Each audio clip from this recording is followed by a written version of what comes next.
Purihin ang Panginoon sa kanyang mga kabutihan sa atin, sa kanyang pag-iingat, sa kanyang mga biyaya na natatanggap po natin sa araw-araw na ito. At higit sa lahat po ay malaking isang biyaya na tayo po ay nakakapag-aral ng salita ng Panginoon. At nagpapasalamat po ako muli sa mga napakatyagang sumusubaybay sa mga online gospel po natin. At kapag nasubaybayan po natin ito, pag nagkita-kita po tayo ay meron po ako mga katanungan sa inyo at may inihanda po ako mga pagpapala po sa inyo, lalo na po kapag kayo po ay nagtitake note at talagang sinusubaybayan nyo palagi. Kung matatandaan ko po, mga nasa mahigit na 10 linggo na po tayo na nasa online gospel. At sinusundan po natin yung topic doon po sa 90-day challenge natin. Kaya pinamagatan ko po itong mensaheng ito na turn your fear into faith. Dahil nga po ang karamihan po ngayon, globally, the greatest attack na ginagawa sa atin ngayon ng kaaway ay yung takot. Para tayo ay iparalisa, para tayo umatras, para tayo manghina.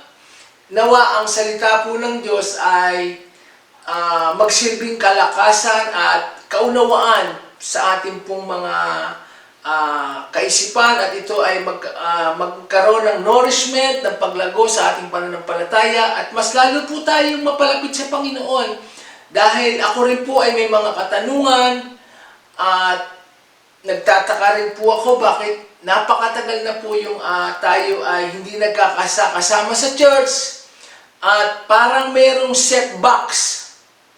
Kaya ang ibig sabihin po ng setbacks ay may mga balakid o hadlang o may mga kakulangan, may mga sagabal kung bakit hindi pa tayo sama-samang nagpupuri, nag-aaral ng salita ng Panginoon sa simbahan at hindi pa tayo pinahihintulutan ng gobyerno na payagan na magsama-sama nga po sa pagsamba sa Panginoon. At ito po ay parang setbacks o kaya mayroong mga delays. At ang Panginoon ay ginagamit po ang setbacks. Katulad po kay Joseph. Bagamat siya ay pinakita na ng Diyos ang future ni Joseph na siya ay mag-rule and reign, ay nagkaroon po ng setbacks or delay for 13 years na maraming pinagdaanan si Joseph.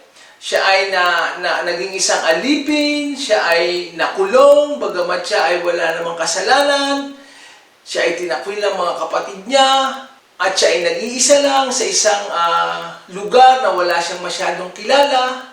Yun po ang ibig sabihin po ng setbacks. Ngayon, kapag tayo po ay nakakaranas ng setbacks, ang intensyon po ng Diyos ay hindi tayo parusahan o saktan. Dahil ang sabi ng Panginoon sa Jeremiah chapter 33 verse 3, I have a plans for you, not to harm you, but to prosper you and give you hope in the future. Kaya po yung mga setbacks po na yan, yung mga delays, ay ang intensyon po dyan ng Panginoon ay ihanda tayo para sa susunod na level or the next stage of our responsibility na iniatang po sa atin ng Panginoon. Kaya nga po tayo ay nagtsatsaga na nag-aaral, nagsasaliksik doon po sa 90-day challenge po natin dahil alam ko po na mas merong dakila pang gagawin ng Panginoon para sa atin. Remember po, doon po lagi sa pag-declaration natin every Sunday, that God has not finished me yet. Hindi pa po tapos ang Diyos sa atin. God is preparing us, God is molding us, para mas malalo pa tayong maging matatag, masubok pa yung ating mga patient, yung ating discipline, yung ating determination, na tayo ba ay manghihina o bibigay o mawawalan tayo ng pag-asa dahil sa mga setbacks na ito o sa delay O tayo ay magiging passive sa mga nangyayari? O tayo po yung mga Kristiyano na we overcome kung ano man po ang nangyayari po na pinapadala po sa atin at pinahintulutan ng Panginoon. At ang setbacks po na ito ay isang stepping stone for our future. Ang gusto ko pong i-share po sa inyong mensahe, bagamat hindi pa po ngayon kabuuan ng Kapaskuhan, ay yung pagdating po ng Panginoong Hesus. Nung siya po ay ipinanganak, nung kapanahunan na po na yon, nang ipapanganak ang Panginoong Hesus, may 5 tao po, pangunahin ni-research ko po sa Biblia, na nakaramdam po ng takot. Dahil sa hindi nila inaasahang pangyayari, parang sila ay nabigla, they quote unexpected, na biglang dumating itong tagapagligtas. At sila po yung mga ordinaryong tao lang na katulad ninyo, katulad ko, ay nakakaranas po ng takot. At napakahalaga po na kapulutan po natin ang aral ito na magkaroon po tayo ng pananampalataya dahil instead po na matakot tayo, kapag tayo ay puno ng pananampalataya, magbe-benefits po tayo at magkakaroon po tayo ng kalakasan kung naunawaan po natin, lalo na po sa kinalalagyan po natin sa panahong ito. Ang una po na nakaranas po ng takot nung ang Panginoong Hesus ay tinakdanan ng Diyos in the fullness of time, yung Kairos na ibibigay na ng Diyos ang pinangako niyang Messiah, yung Emmanuel, that God with us, yung magiging Redeemer, the Lamb of God who will take away the sins of the world, ay si Mary. Buksan po natin in the book of Luke, chapter 1, verse 29 to 34. But she was greatly troubled at the saying, and tried to discern what sort of greeting this might be. And the angel said to her, Do not be afraid, Mary, for you have found favor with God. And behold, you will conceive in your womb, and bear a son, and you shall call his name Jesus. He will be great, and he will be called the Son of the Most High.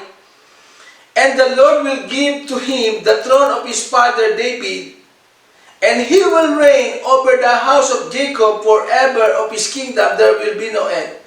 And Mary said to the angel, How will this be, since I am a virgin?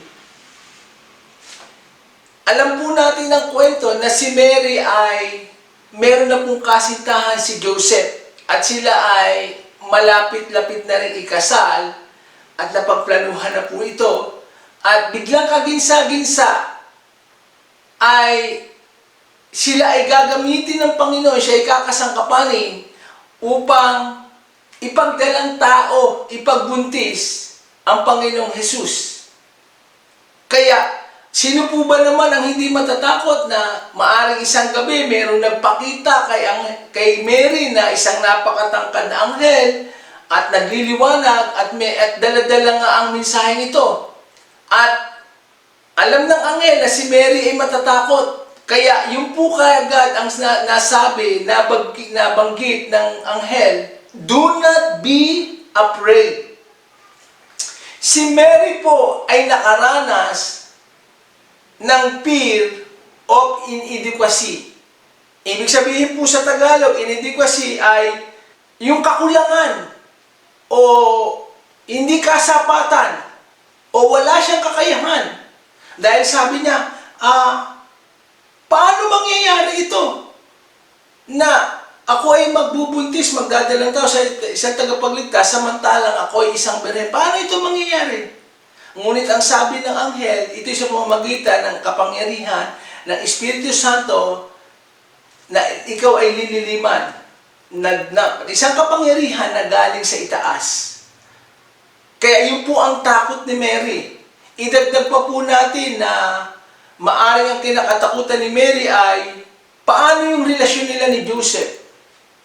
Paano niya ipapaliwanag kay Joseph na siya ay nabuntis sa pamamagitan ng kapangyarihan ng Espiritu Santo. Paano niya ipapaliwanag sa kanyang magulang, sa kanyang mga kamag-anak, sa kanyang kapitbahay, sa kanyang mga kababata, sa kanyang mga kaibigan? Biglang nagulo ang sitwasyon ni Mary. Kaya yun po ang kanyang kinakatakutan. Pero si Mary po ay handang sumunod o handang tanggapin ang napakagandang plano ng Diyos sa kanyang buhay. Bagamat magkakaroon ng setbacks or delay yung kanilang engagement ni Joseph, ay willing po siyang tanggapin ito. Kaya, sa kapanahunan po natin ito, maaring tayo nagtatanong, ako rin po ay nagtatanong, bakit ang tagal ng lockdown at nahuhuli na ang church ay payagan ng gobyerno na magsama-sama po tayo. At yung iba naman po sa atin ay may kinakatakutan na nagkukulang na tayo financially.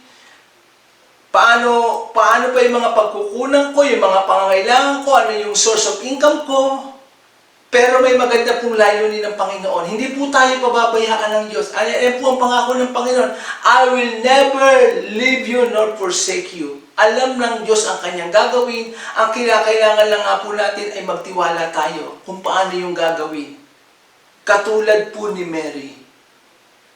Ang sabi ni Mary, mangyari sa akin ayon sa kalooban ng Diyos. Ang ikalawang tao na nakaramdam po ng takot nung ang Panginoong Yesus nga ay takdang ipanganak ay si Joseph. Basahin po natin in the book of Matthew, chapter 1, verse 18 to 20.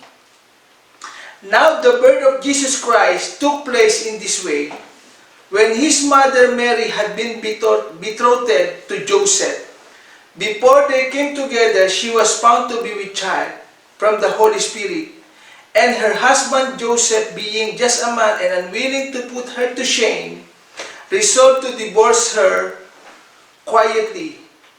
But as he considered these things, behold, an angel of the Lord appeared to him in a dream, saying, Joseph, son of David, do not fear to take Mary as your wife, for that which is conceived in her is from the Holy Spirit. Si Joseph po ay, nung nalaman niya, nabalitaan niya, natuklasan niya na si Mary ay nagdadalang tao, sa makatuwid, natural, na iisipin ni Joseph, si Mary ay nagtaksil. Lahat ng maaring gawing paliwanag ni Mary ay hindi kapapaniwala. Kasi papaanong silang dalawa ay nag-engage at wala pa namang babae na nangyari na magbubuntis sa pamamagitan ng Espiritu Santo. At si Joseph ay isang kagalang-galang na tao, mapitagan at ayaw niyang ilagay sa kahihiyan si Mary. Kaya nagdesisyon siya na tahimik na hihiwalayan niya si Mary. Ngunit nandoon ang divine intervention ng Diyos na sa isang panaginip, nakakita si Joseph ng isang anghel at ang sabi ng anghel kay Joseph, do not fear to take Mary as your wife. Joseph, huwag kang matakot na asawahin si Mary sapagkat ang kanyang pinagdadalang tao ay sa pamamagitan ng Espiritu Santo. Kaya, kung tayo po ay sumusunod sa kalooban ng Diyos, yung layunin ng Diyos, yung purpose ng Diyos sa ating buhay, nandoon po yung kanyang kamay, yung kanyang divine intervention. At hindi papayag ang Diyos na hindi po yun mangyari.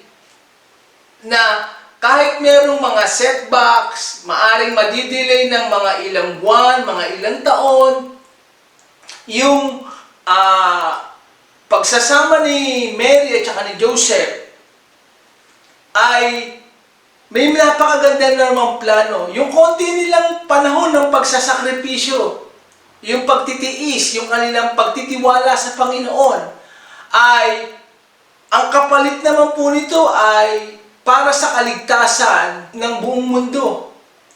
Kaya tayo po sa ating pong pagtsatsaga, pagtitiis, yung pag-aaral po natin, pagsasaliksik po natin, yung hindi po tayo nawawala ng gana, hindi tayo nagiging passive, tayo ay mga Kristiyanong determinado, disiplinado, na namamalagi sa salita ng Panginoon, nagbababad palagi sa kanyang salita, alam po ng Diyos ang kanyang gagawin. Marami pong divine intervention.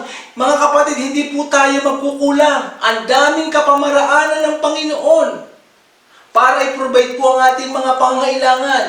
Kasi karamihan po ngayon, lalo na yung naririnig po natin, nababalitaan, ay yung kakulangan po. Si Joseph po, ang naranasan niyang takot is the fear of approval. Yung paano ko kumbinsihin ni Joseph ang kanyang magulang, ang kanyang kapatid, ang kanyang mga kaibigan, ang kanyang mga kapitbahay, kasi pwede siyang pagtawanan, pwede siyang kutyain, mapapahiya siya. Hindi siya maaaring katanggap-tanggap. Wala ring maniniwala sa kanya, kahit anong kanyang paliwanag. Pero dahil nga sa binigyan ng assurance ng anghel si Joseph, ang sabi, huwag kang matakot, do not fear. Kaya sa panahon pong ito, huwag po tayong matakot. Ma-overcome po natin ang mga pandemic na ito, ang mga virus po natin ito.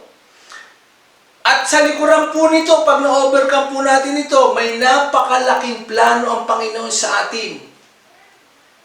Na tayo po ay inilalagay ng Panginoon parang ginto. Dinadarang niya tayo sa apoy upang lumabas yung talagang tayo, yung kung ano yung laman ng ating puso. Kung talagang siya pa ba ang dinidesire natin, siya pa ba yung hanap-hanap ng ating kaluluwa, at nagtsatsaga ba tayo, nakapokus ba tayo, yung intimacy natin, yung relasyon po natin sa Diyos, yung pananalangin po natin araw-araw, yung ginagawa nating family altar, yung po ang tinitignan ng Panginoon. At ang ikatlong mga nakaranas po ng takot nung ang Panginoong Yesus ay ipapanganak ay yung mga pastol. Tignan po natin in the book of Luke, chapter 2, verse 8 to 10. And in the same region, there were shepherds out in the field, keeping watch over their flock by night. And an angel of the Lord appeared to them, and the glory of the Lord shone around them, and they were filled with fear. And the angel said to them, fear not, for behold, I will bring you good news of a great joy that will be for all the people. For unto you is born this day the city of David a Savior, who is Christ the Lord. And this will be the sign for you. You will find a baby wrapped in a swaddling clothes and lying in a manger. And suddenly there was an angel, a multitude of heavenly hosts, praising God and saying, Glory to God in the highest, and on earth peace among those with whom He is pleased. Ang mga pastor pong ito, sa kalaliman po ng hating gabi, habang nandun po sila sa wilderness, habang sila ay nagpapahinga, ay laksa-laksa pong anghel ang biglang nagpakita sa kanila. At natural lamang na sila ay matakot. Magtayuan ang kanilang mga balahibo o maaaring gusto nilang magtakbuhan. Pero ano po ang sabi ng mga anghel sa kanila? Fear not! Huwag kayong matakot! At napakapalad nga po ng mga pastol na ito, sila ang binigyan ng unang balita. Sa kanila o agad ibinigay yung unang informasyon. Hindi dun sa mga matatalino, hindi sa mga pantas, hindi sa mayaman, sa mga ordinaryong tao lang. Binigay sa kanila ang magandang balita na sa siyudad ni David ipinanganak ngayon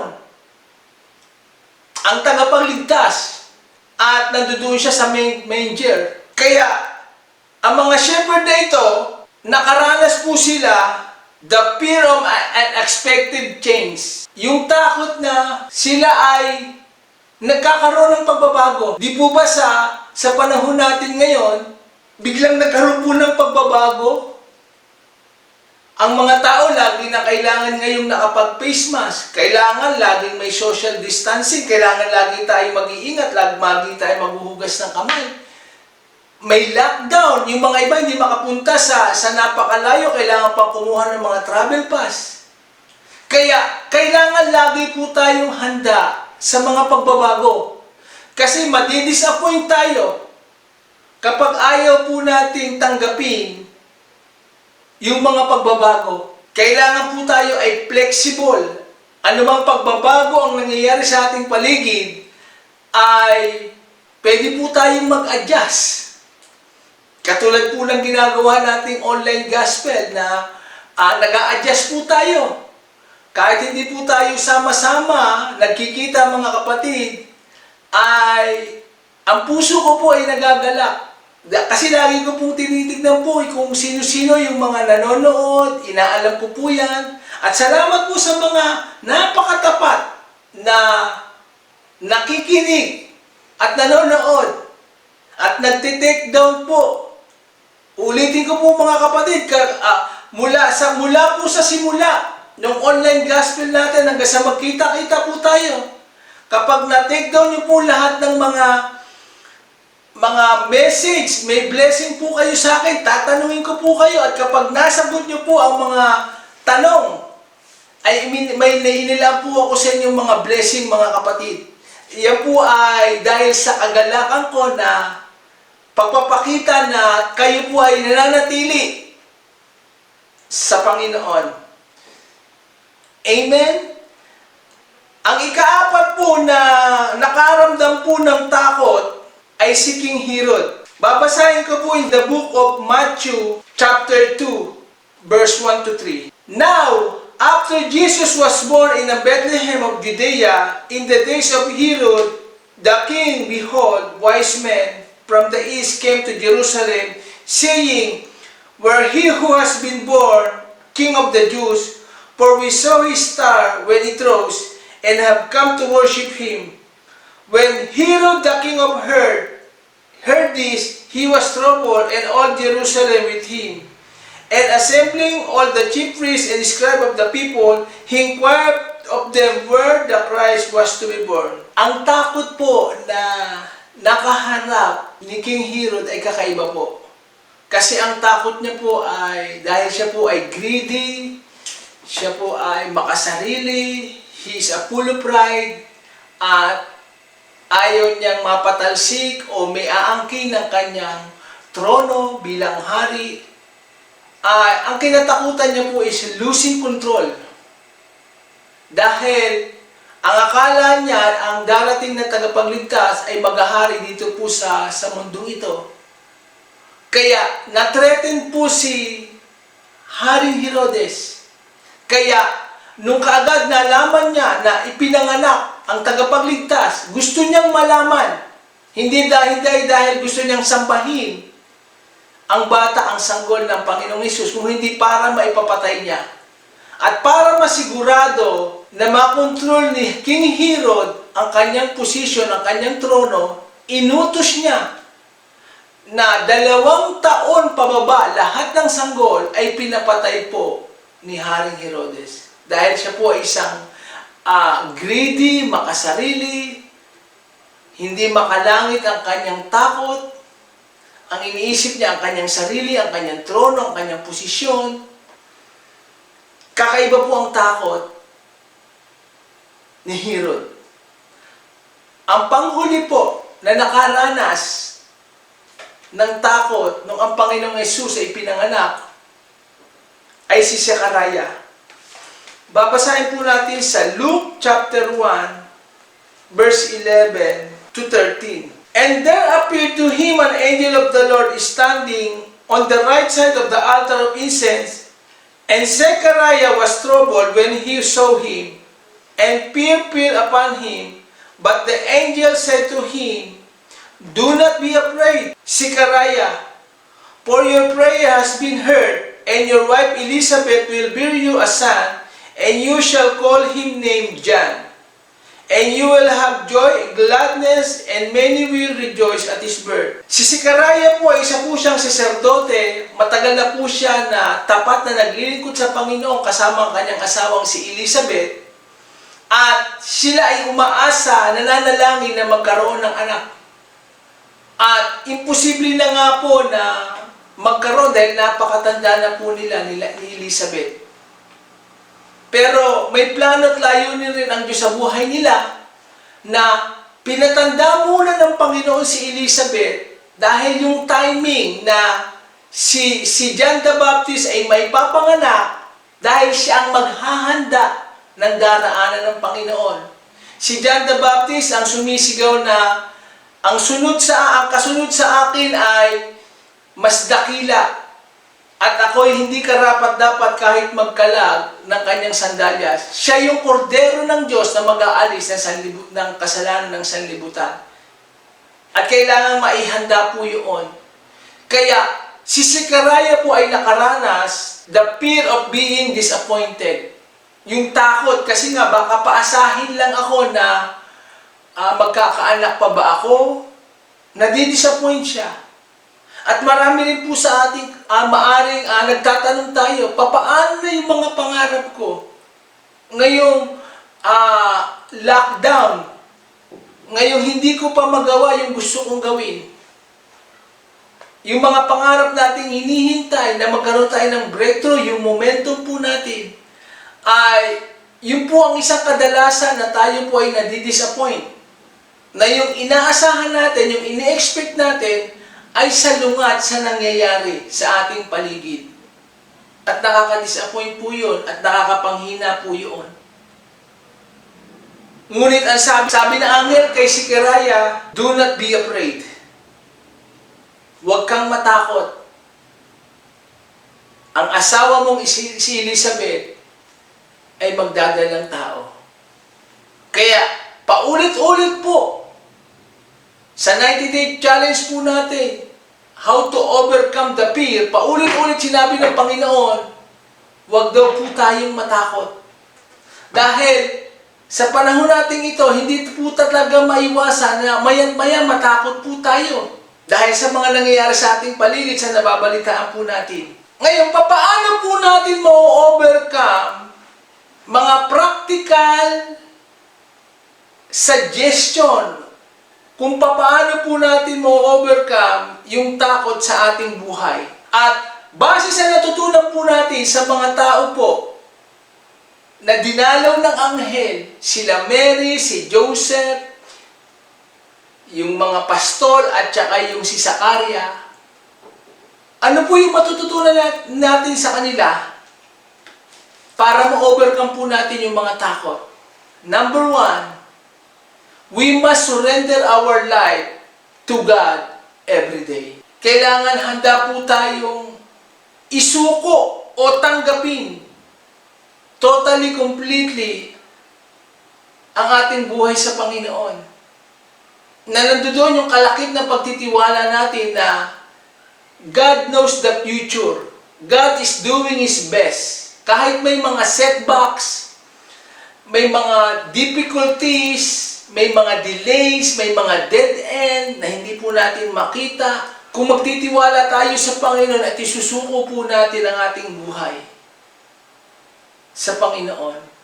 At yan po ay naranasan ko rin po nung ako po ay tinawag ng Panginoon. Nung sinuko ko po ang aking buhay, iniwan ko po yung trabaho, yung pagbabarko, hindi ko alam kung saan ako dadalhin ng pagkatawag sa akin ng Panginoon. At ngayon ko po siya lubusang naunawaan na kapag sinuko po natin ang ating buhay sa Diyos at nagtiwala tayo sa Kanya, tayo rin po ang magbe-benefits. At gagamitin po ng Panginoon yung ating mga karanasan, yung mga difficulties na yan upang meron po tayong maging magandang patotoo. Doon sa mga taong nakakaranas din ng mga bagay na napagdaanan po natin, meron po tayong maibabahagi yung ating karanasan. Kaya napakahalaga po na isuko po natin ang ating buhay. Katulad kay Mary, mabigat man sa kanya, handa niyang tanggapin ang lahat ng panlilibak, ang pangungutya, kay hiwalayan siya ni Joseph, kay alipustahin siya ng kanyang mga kamag-anak, kay parang walang maniwala, parang si Mary is against the word. Wala siyang kakampi kung hindi ang Diyos lang. Handa rin po niyang tanggapin ang plano ng Diyos sa kanyang buhay. Bakit? Kasi Mary was surrendered her life to God. Nakasuko ang kanyang buhay. Di ba ano sabi nga po ni Mary? Mangyari sa akin ang plano ng Diyos. Be it unto me according to your word. At dahil nga po na si Mary ay sinuko niya ang buhay sa Panginoon, naging sisidlan po siya. Naging kasangkapan po siya sa napakagandang plano ng Panginoon sa kanyang buhay. Kaya tignan po natin itong mga setbacks na ito, yung mga delays, na sa likuran po na ito ay may mas magandang layunin ng Panginoon para sa atin. Kaya ang tanong nga po sa atin, tayo po ba ay willing na tanggapin kung ano man ang magandang plano ng Panginoon sa ating buhay? Na sabi nga ng Diyos in the book of Isaiah, your thoughts is not my thoughts, your ways is not my ways. Kaya, basahin po natin sa Luke chapter 1 verse 38, and Mary said, behold, I am a servant of the Lord, let it be to me according to your word, and the angel departed from her. Yun nga po, tinanggap ni Mary ang magandang plano ng Diyos sa kanyang buhay. Ikalawa po, stop listening to the voice of fear. Itigil po natin daw sa pakikinig ng mga boses ng mga nakakatakot. Babasahin ko po sa Romans chapter 14 verse 23. But whoever has doubt is condemned if he eats, because the eating is not from faith, for whatever does not proceed from faith is sin. Kaya, kailangan po natin itigil yung mga boses, yung mga balita na nagbibigay sa atin ng pagkatakot. Malaman ko man po kung ilan na po yung namatay dahil sa COVID, o ilan na yung nag-positive, wala po itong maitutulong.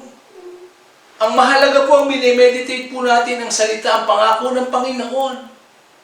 Yung Psalms 23, yung Psalms 91, yung Psalms 103. Yan po ang mahalagang i-meditate natin. Huwag po yung mga balita, mga boses na nakakatakot. Kasi lalo na yung mga taong punong-puno po ng takot, mahirap po silang kausap. Kasi mahahawa po tayo. May injectionan. Manghihina po yan.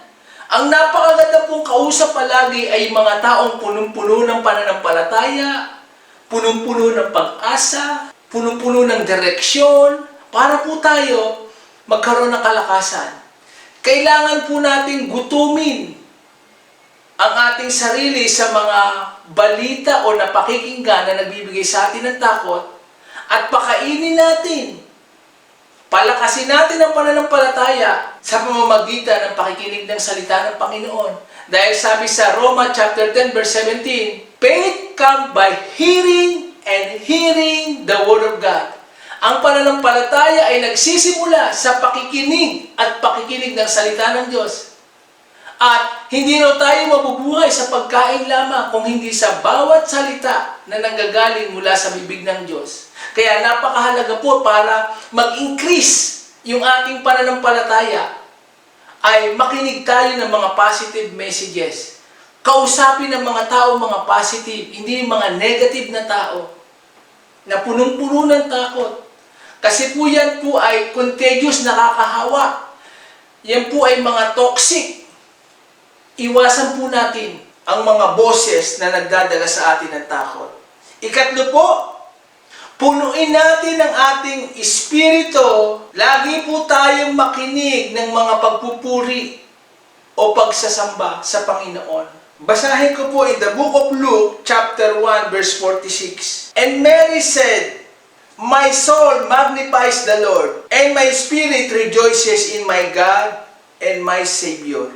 Nung si Mary po ay dinalaw si Elizabeth, at nung binati po ni Elizabeth si Mary, gumalaw po sa loob ng kanyang sinapupunan yung bata, si Jesus.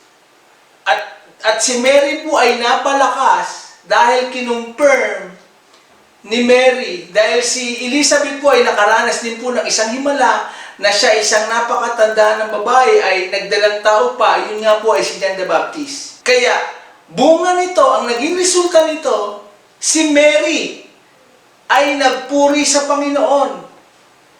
Ano sabi niya? My soul magnifies the Lord, and my spirit rejoice in my God, my Savior.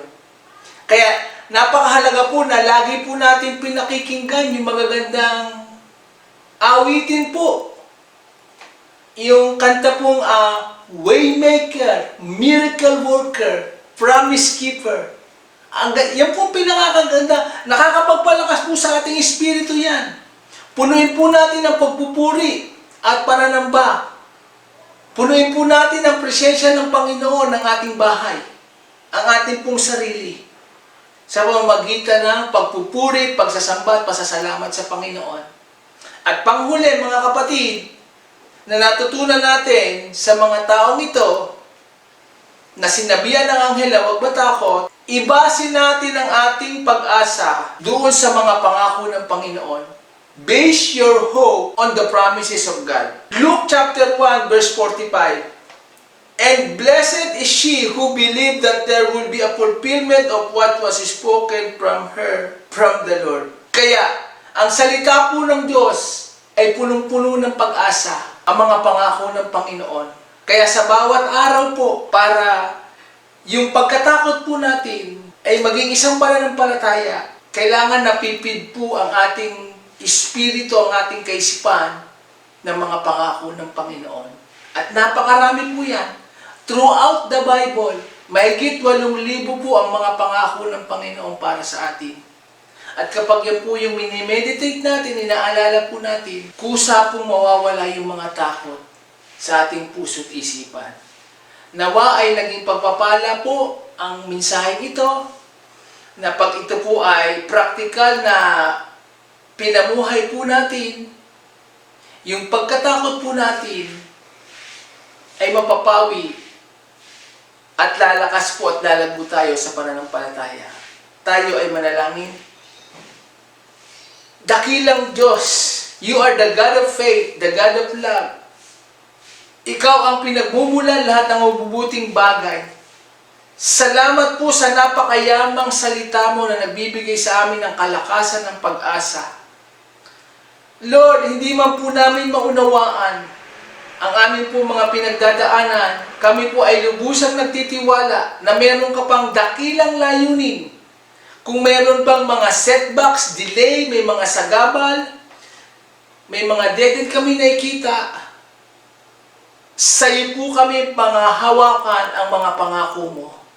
Dahil ikaw ay tapat. Hayaan mo, O Diyos, salamat sa mga kapatid ko na patuloy na sumusubaybay o maaring first-timer lang na nakapakinig ng mensaheng ito na wala pang pagkakilala po sa iyo, hipuin mo po siya matliwanagan ng kanyang kaisipan.